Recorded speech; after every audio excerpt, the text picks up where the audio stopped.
going to need some time to process this. So what I'll do is give you some space and then drop you a message in a few days. Until then, take care. Sarah.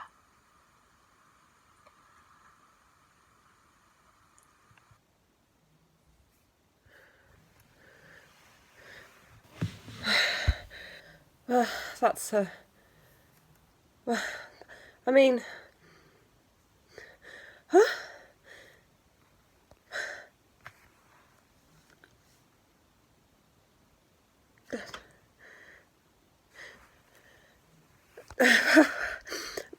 I think I'm going to need to see that again.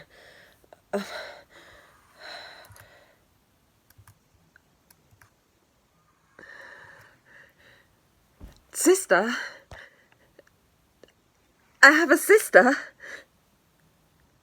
Well, okay, it's not like I expected that, but...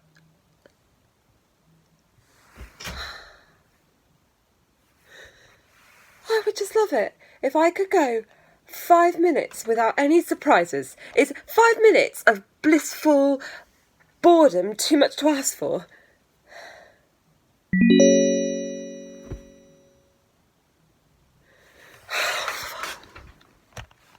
Kaylee? Who on earth is Kaylee? From the profile picture, she looks young enough to be my daughter. Oh, please, God. Not another long-lost sister.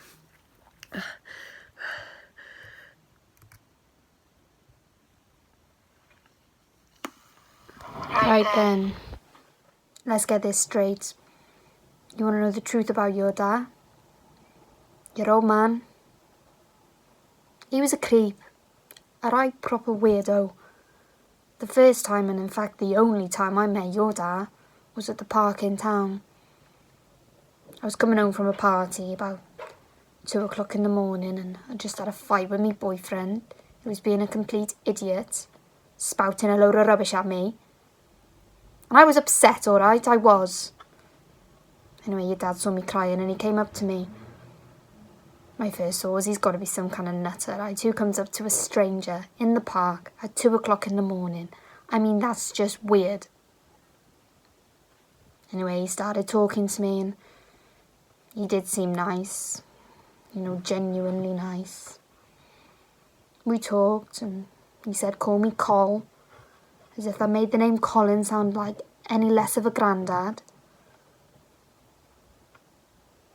And then he tried to hug me. I was like, no, I don't think so. I don't care if a girl's having a bad time. An old man being nice to a girl like that is just creepy.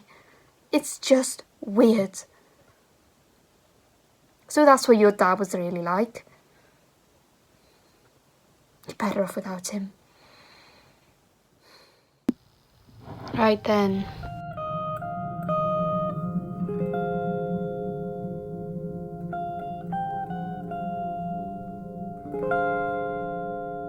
It's been a few days and I haven't heard back from you yet. So I just thought I'd check in, see how you're doing. I know it's a lot to deal with, but I am here for you. I know that we've never met, but we are sisters. So if you need a hug, some soup, or just some time alone, if you want it, you've got it. So please, just let me know you've received this. Oh, and I found something on my phone the other day. I thought you might like to see it. It's a video of Dad, just talking. It's all a bit random, but if you wanted to see him, see how he was, I could pass it on to you. Just let me know.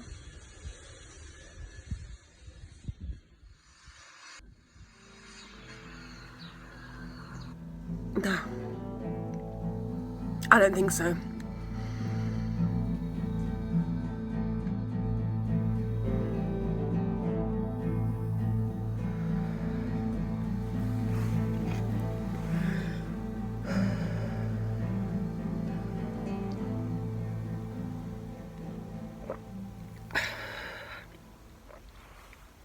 Dear world, thank you ever so much for your kind words and your tributes to my late father and the revealing insight into the person he was.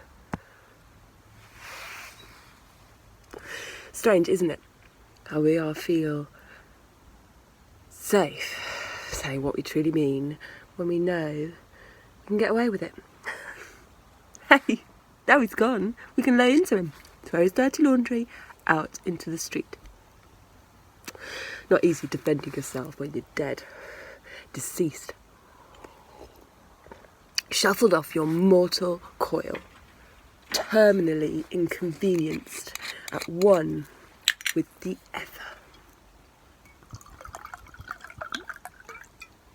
ether. At one with the ether. Another humorous cliches to that effect.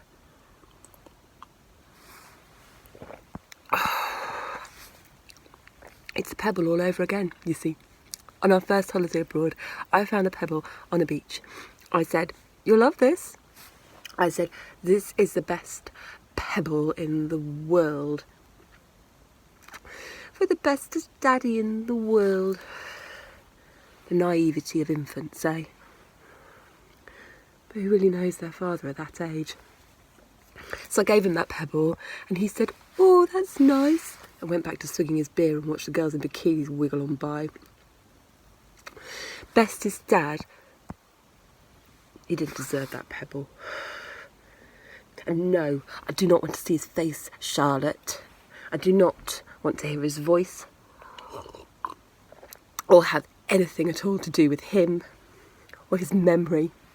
He was quite happy to leave me in his past. So it seems only fair I replay the compliment. Cheers.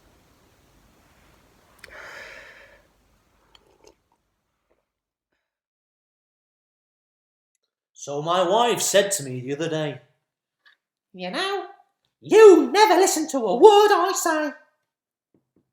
And I thought, that's a weird way to start a conversation.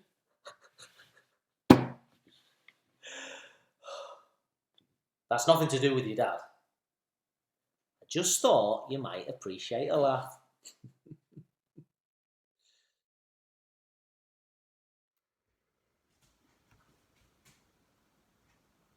Sarah, this is Laura again. I worked with your father at the office.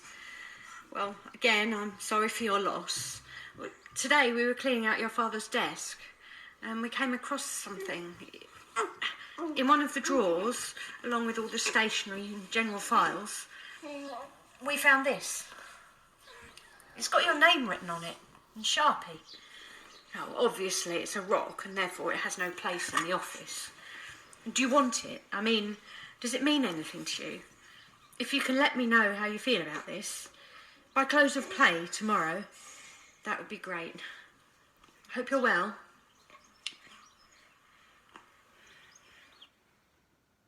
I can't believe, after all these years, he kept it.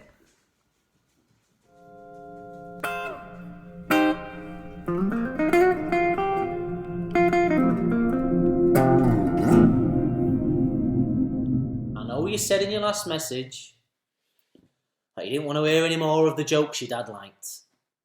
But I wanted to show you something special, as the actress said to the bishop.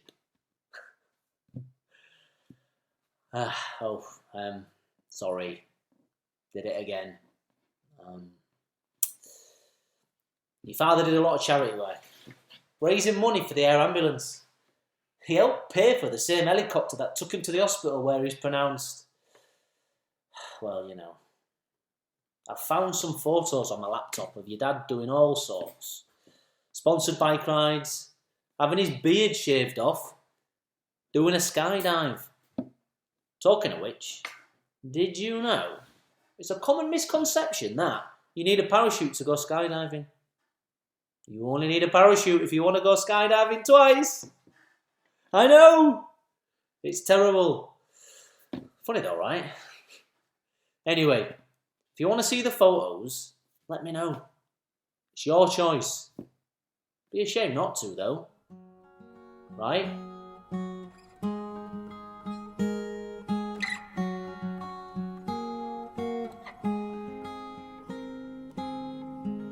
I mean, I know that you never got a chance to know Dad as I did, but you're not alone. You've got me. I know that I would never be a replacement for what you've missed out on. But going forward, you've got me. I know we've lost Dad, but you've gained a sister. You're not alone.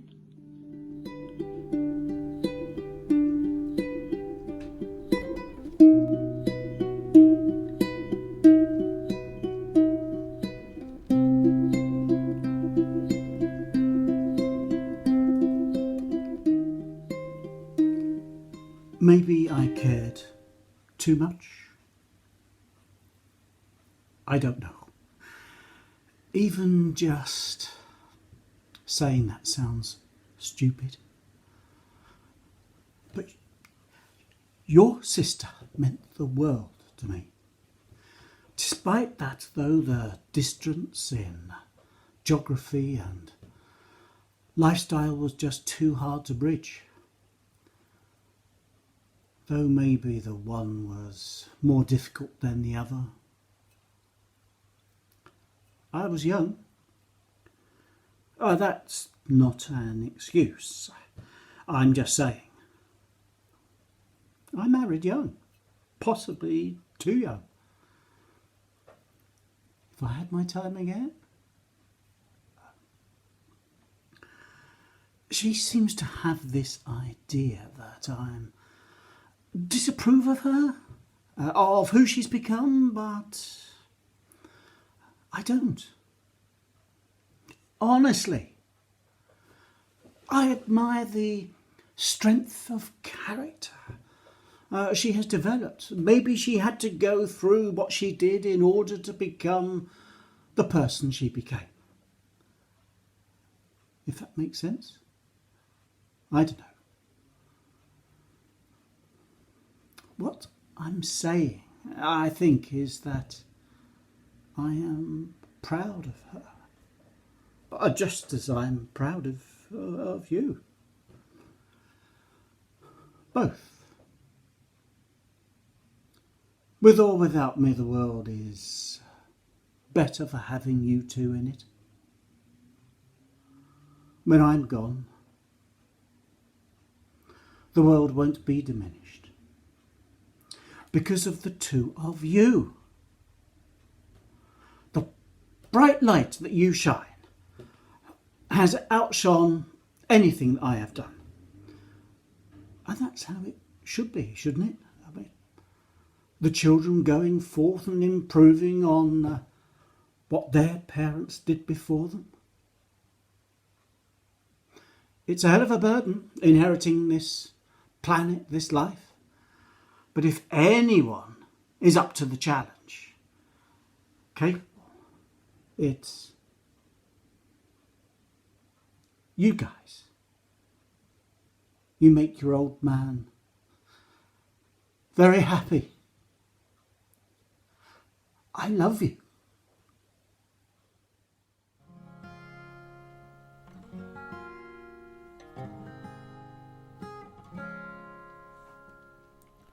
First I didn't say enough. Now I've gone and said too much. Tell me, is there still space for me? Coming back to you finally.